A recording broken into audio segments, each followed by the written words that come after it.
Nhớ giống đây. Xong nó giờ đầu mùa đấy.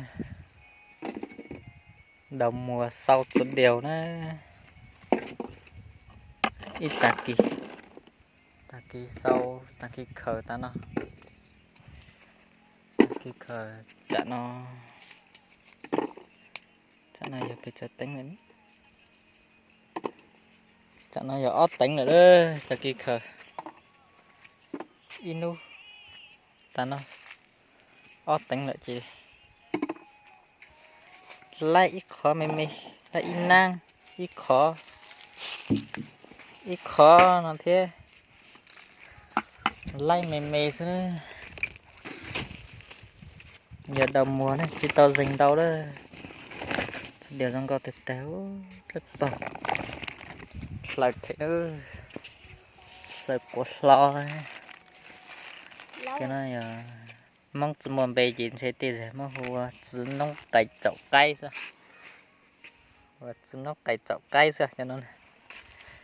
mình có lúc nông cày chậu cây liền như là hùa chỉ điều mong thì lãng hùa chỉ nông cày chậu cây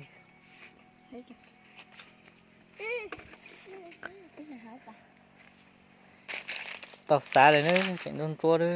chuyện run chật run chua dòng đi nó ở mỗi chờ mà chuyện pi băng pi lẩu thì lúa mê dòng đi nó đây chuyện tăng tọt lẩu hành nữa tăng tọt lẩu lúa hành nữa rồi chân chua mà chuyện chua này tàu dình này dình mê thế này khởi lấy luôn họ lại gì chúa luôn nhỉ bang lại cho nợ nó này tỉ mà mảng này chứ giống là chứ sinh quay gì cứ khởi tạm mà đi quay nữa nó là lồng câu nó cho lồng câu thôi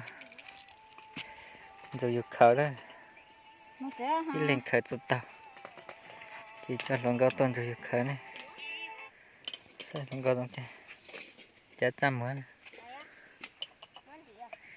cho lồng câu tụi mình nhớ tuổi đấy